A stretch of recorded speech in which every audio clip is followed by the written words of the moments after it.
안녕하세요. 11월 18일 수요일 아침입니다. 말씀과 함께 새롭게 여는 소망의 아침을 시작하겠습니다.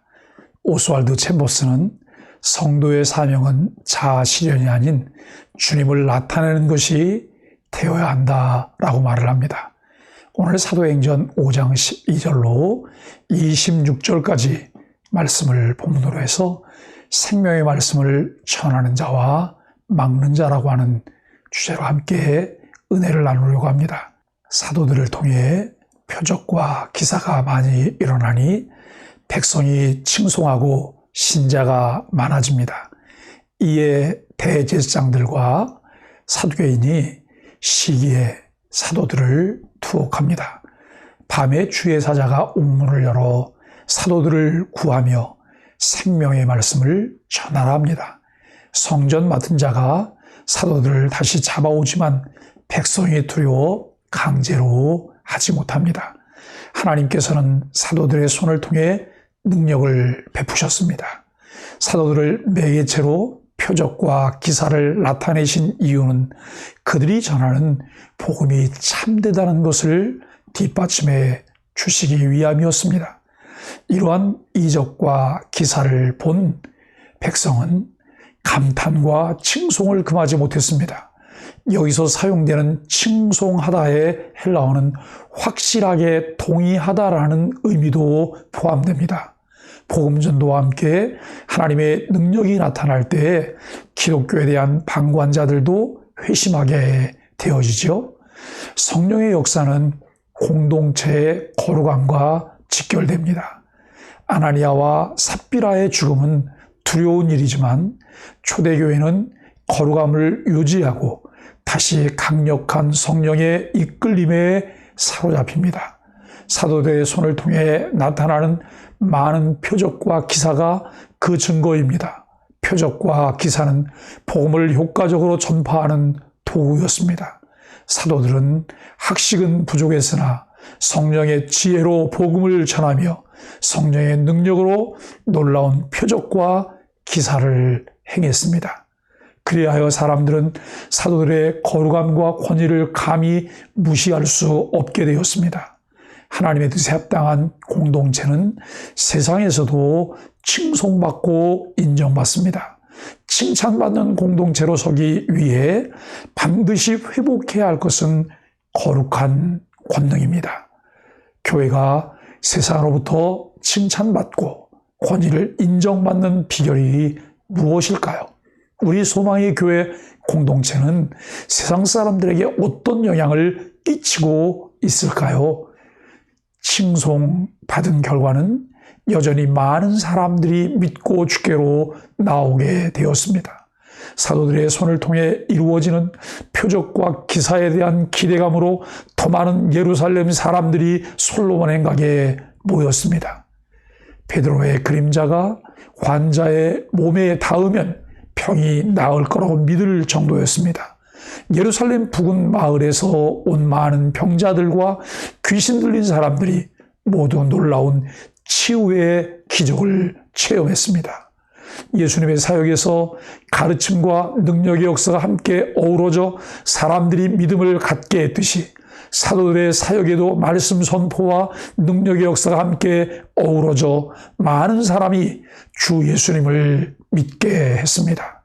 하나님은 오늘날에도 아직 믿지 않는 사람들을 구원하시기 위해 말씀과 능력의 역사를 함께 사용하시길 기뻐하십니다.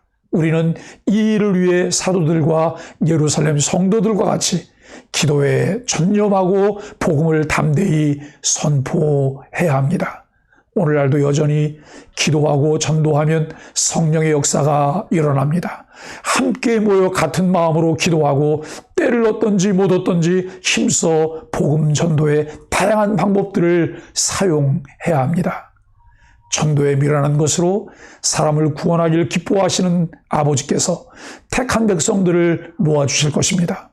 다양한 전도의 방법을 사용하되 특별히 관계 전도를 잘 하도록 많은 이웃들과 폭넓은 교제를 하는 것이 필요합니다. 기사와 표적이 나타나고 많은 사람들이 칭송하며 믿는 무리들이 많아지고 있음에도 사도들의 복음 전도와 가르침에는 큰 장애와 장벽이 있었습니다.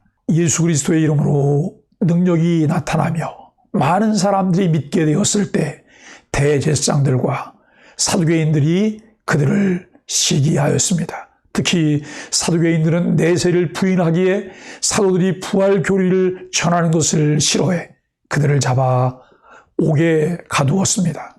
그러나 하나님은 위기에 처한 복음 사역자를 내버려 두지 않으셨습니다.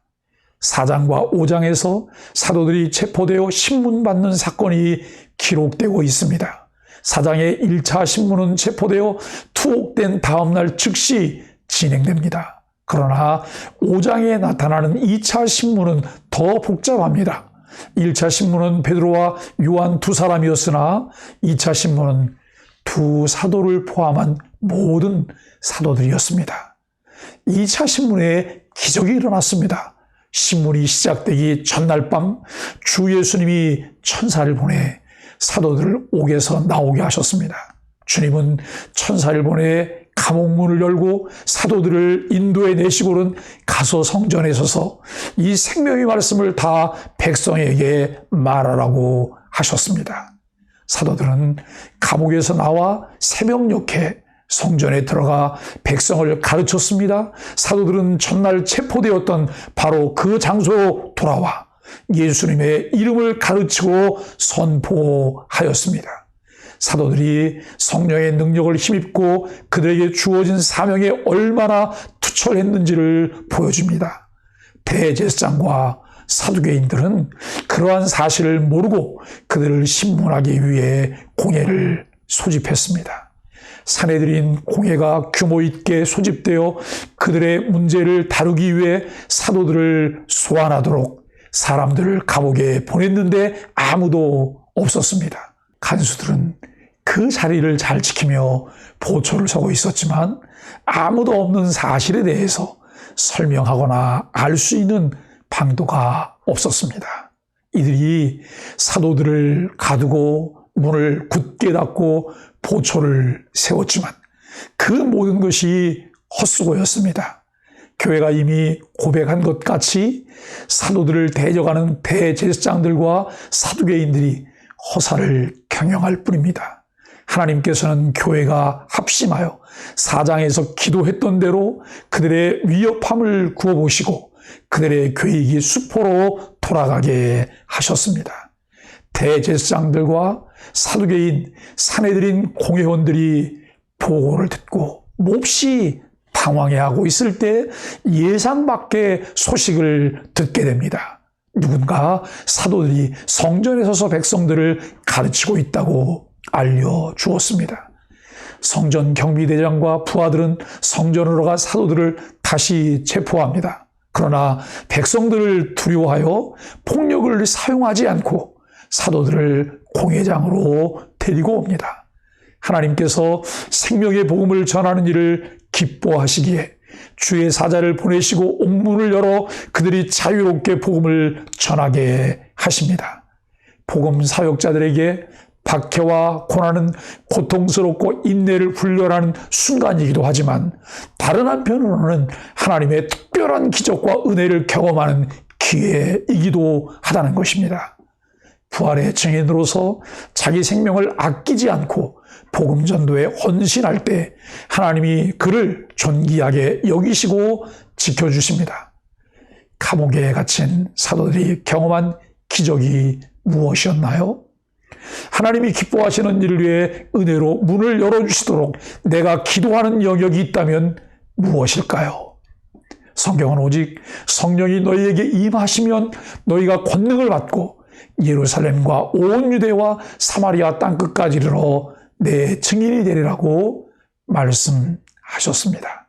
이 명령은 오늘을 사는 우리 모두에게도 주어진 것인데 어떻게 하면 효과적으로 생명의 복음을 전할 수 있을까요? 자신들이 하는 일들이 무엇인지 알지 못하고 생명의 복음이 전해지는 것을 막는 자들을 위해서도 우리는 기도하며 끊임없이 복음을 전해야 합니다. 이 복음 전도의 필요성을 함께 깨달으며 힘써 복음을 전하는 은혜가 저와 여러분 모두에게 있기를 주님의 이름으로 간절히 축복합니다. 기도하겠습니다. 복음 때문에 박해받을 때 천사를 보내주시고 말씀으로 일마다 때마다 힘주시는 하나님을 찬양합니다. 하나님의 뜻에 순종하는 길에 위로와 축복이 함께함을 기억하게 하소서. 지금도 열방에서 생명의 복음을 전하다가 위기에 처한 사역자들을 천군 천사로 호위하시며 도와주소서. 기도합니다.